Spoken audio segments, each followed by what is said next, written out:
Hello, hello mga kalonger. Makulimlim na hapon po mga kalonger. So update natin yung inaabangan natin, mga warrior natin. Hindi po umuwi. So maghapon na tayong nag-aabang. Hindi natin napauwi yung dalawang kulang natin mga kalonger. So sadyang ganyan talaga mga kalonger. Pero kahit papano sana makauwi pa rin sila. So meron pa tayong dalawang araw para i-recover yung ibon natin. So kahit dumating ng Miyerkules, kakayanin pa. Hindi na natin parorondahin kung sakaling babalik sila mga kalonger. So paliliparin muna natin yung mga warriors natin. So ayan yung mga warriors natin mga kalonger. Pero si Ukus hindi natin paliliparin ngayon dahil rest day po ni Ukus. So yung ibang kasama niya lang ang lilipad. So uulihin muna natin si Ukus. Oy, doon ka. Lipad, lipad. Si Ukus wag lalabas. O, labas, labas. Yun, naiwan si Ukus. Sakto mga kalonger. So paliliparin natin yung mga warriors natin. O, exercise. Lipad! Yun, walang naiwan. Very good lahat ngayon. So yung mga ano natin, yung binubuwing natin, sobrang lakas ng hangin po kanina kaya pinapasok ko. Tapos umaambon po kaya binaba ko yung mga tolda. So ngayon hindi na po umaambon, makulimlim lang. Kaya pinalipad natin yung mga warriors natin. Ayan na po sila mga kalonger. O, taas na oh. Ayan, hihintayin natin kung makakailan minuto yung mga warriors natin. So, ayan na po yung pinalipad natin. Dahil molting yung tatlong linalaban natin, kulang-kulang po yung pakpak oh. Ayan mga kalonger, buti hindi yung mahahaba ang kulang. Yung pang 7 lang. Lalo na si Checkered oh. Ayan oh, halatado oh. Tsaka si si Tiny. Molting yung tatlo natin. Ayan, after natin pinalipad, diretso na yung sa gitna, paliliparin natin. O, dapo na, dapo na.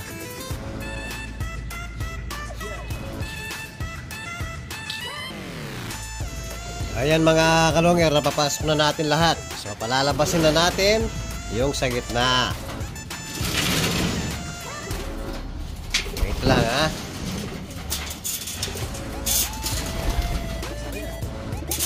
Bubuksan natin yung trapdoor. Labas, labas. Labas. Labas. Dahan-dahan. Labas. Isa na lang, isa na lang. Yun.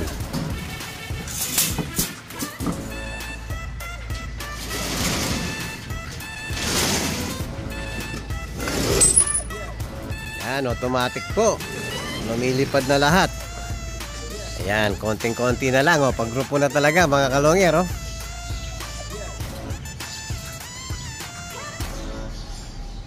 Meron pang mga ilan-ilan na tamad. Eto oh, may walay. Gusto nang dumapo niyan. Nagpaparis-paris kasi mga kalonger eh.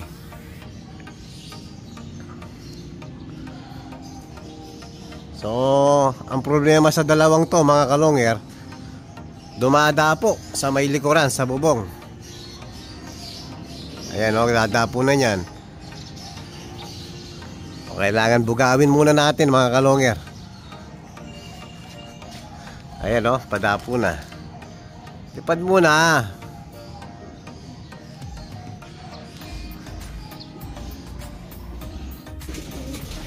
Yan mga kalonger, napapasok na natin yung sa gitna. Tapos yung mga YB rito, yan, hiniwalay natin yung iba. Dahil po yung iba hinihingal na naman. May sipon. So para hindi manghawat, para gumaling agad, yan, binubukod natin. Yan ang purpose po ng ginawa natin na wala tayong sinayang na space. Linagyan natin ng mga divider na screen lang para in case nga na magkaganyan yung mga ibon natin, pwede sila parang recovery room at saka hospital cage na rin mga kalongger.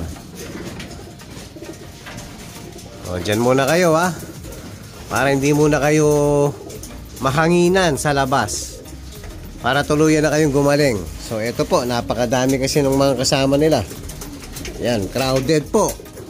Hindi natin maiakyat-akyat yung mga kasama nila sa iba, ay kasama nilang iba. Dahil nga baka mahawa po. Kasalukuyan kasi may mga sipon yung YB natin dito. Yan, kumakain na rin sa gitna. Hindi sila nahihiya kahit andito tayo. Tapos dito, yan. Hindi ito mukha kanina umaga yan eh. Baba tayo, nahihiya yan. Labas muna kami mga kalongger. Ayaw bumaba. Ito parang iitlog ngayon yan kayo. Kaya ayaw bumaba. Mukhang iitlog yan. Hindi pa rin tumukha yung isa Yun, kailangan natin painumin ng gamot. Ayun, lumapit na. Yun, very good. Kaninang umaga po kasi pinainom natin yan ng gamot. Ngayon, yan tumutuka na. Pailan-ilan. Kahit pa paano, tumutuka na po mga kalongger. Tapos ito na, yung mga warriors natin dito na may nakalaban. Tapos yung mga warrior natin, papakainin na po natin. Wala munang pellets ngayon mga kalongger dahil naubusan po. Naubusan tayo ng pellets. So mix seeds agad yung papakain natin. Bukas pa tayo bibili mga kalongger. Kahit yung mix seed nila, paubos na rin po mga kalongger. So bukas na lang kayo mag pellets. Diet muna ng konti ngayon. Ayan, hindi dumating yung dalawang kasama nyo. So kayo magpakatatag kayo para sa susunod na laban. Sasabak kayo sa August at saka September. So lahat na to, pati yung sa gitna mga kalongger, September at saka August. August sa PUF mga kalongger. Alam ko September pa yung BBC. So may mga YB tayo ng PUF, may mga YB rin tayo ng BBC. Kain lang. Second round.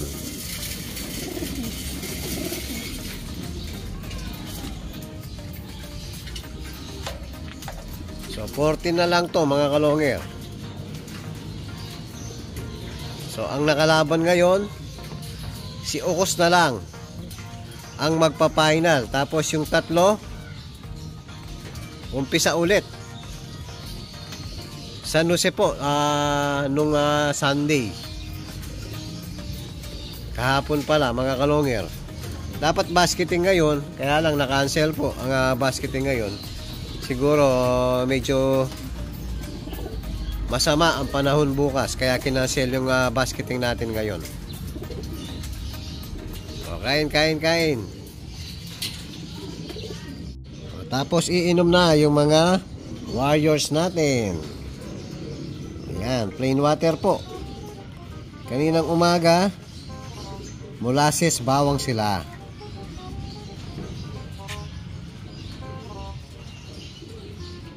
Inom. Tapos mamaya mga kalongger, update tayo sa mga ilan natin breeder sa baba. Ayan, inom na. Hello mga kalongger. So update natin yung mga ibang breeder natin dito. So update natin si Best Kittel mga kalongger. Yan po, namisa na si Best Kittel. Ayan mga kalongger Yun, dalawa po ang napisa na itlog ni Best Kittel. Yan, very good mga kalongger. Very good si Best Kittel ngayon. First time maglimlim. Silang mag-asawa. Yan, first time nilang mamisa. Sarili nilang nilimliman. Sarili nilang anak mga kalongger. Best Kittle Drapa Cross. Yun, solo-sola mga kalongger. Tapos update natin si Lady Maasin. Iniwan niya po ang itlog niya. Hindi siya naglimlim. So, linagay natin yung itlog niya, pinalimlim natin dito. Sa napakagaling natin maglimlim mga kalongero. So, 3 po ang nililimliman niyang itlog niyan. So, walang nakalabas oh. Ayan, 3 mga kalongero. Pero hindi po advisable yung ganyan ha. Hindi ko po ina-advise. So parang pang emergency lang, kung sino yung marunong maglimlim na kaya niya yung 3 mga kalongger. Meron kasing pag pinalimlim mo, naging 3 itlog niya. Halimbawa, hindi maganda yung pugad mo, hindi malalim. Pag humiwalay po ang isa, hindi na niya nalilimliman, hindi niya nalimlimlan, magdamag, masisira lang po yung itlog. So, hindi po advisable yan mga kalongger. Kaya lang to mga kalongger, napakagaling maglimlim. O, kababata pa ng mga pa lang sila, 20 days or 18 days, yung mga anak nila, nangitlog na ulit. So, ayaw niya rin maglimlim sa baba, binaligtad ko po. Dinala ko sa taas yung mga anak niya. So, binaba ko yung pugad niya, yan, naglimlim po. 3 pa, nililimliman ngayon. Nabubulol pa tayo. So, yung isa, itlog ni Lady Maasin. Tapos, yung isang itlog ni Lady Maasin, pinalimlim ko rin dito, mga kalongger. Yan, walang nakalabas, oh. So, magagaling po ang naglilimlim natin ngayon. Tapos, depende sa pugad. Hindi pwedeng maaliwalas yung pugad niya, mga kalongger. Kailangan medyo malalim yung or masikip yung mismong ilalim niya. Pag malapad po yung niya, ilalim, lalabas yung itlog niya. Kaya dapat po sakto lang. Yan, tapos yung anak ni Batanes at saka ni Solo-sola, yung gusto pong mag-inquire, ayan, available po. Nakaperso sa atin, nakaperso ring, tsaka com ring. Isang black check, isang blue bar. So, kamukha ng parents. Isang black check, si Solo-sola, at saka si Batanes. Blue bar mga kalongger. O, tapos meron tayo rito, available din. Anak ni Sorbet, at saka ni Java Hawk mga kalongger. So, Java Hawk, may dugong, Japan din, Japan Pato. Yan, nestmate niya yung sinakay natin, isa sa Maasin. So, ito nalaro din ng South, complete flock po, Sorbet. So, ito yung anak nila. Ayan. Isang blue bar, isang red bar. So, kamukha ng tatay, yung isa, kamukha nung nanay ang isa. Ayan o, napakaganda o. Healthy mga kalongger. Ayan, isang pula, isang blue bar. Yan po yung update natin sa ibang breeder natin mga kalongger. Yan po, sana sa susunod, maglimlim na si Lady Maasin. At kung bago pa lang kayo sa aking channel, huwag kalimutan mag-subscribe, like, and share at pag-ipindot na rin po yung notification bell, pati na rin po yung all para updated kayo sa mga bagong video natin. So yun lang po mga kalongger, maraming salamat po, keep safe, and God bless.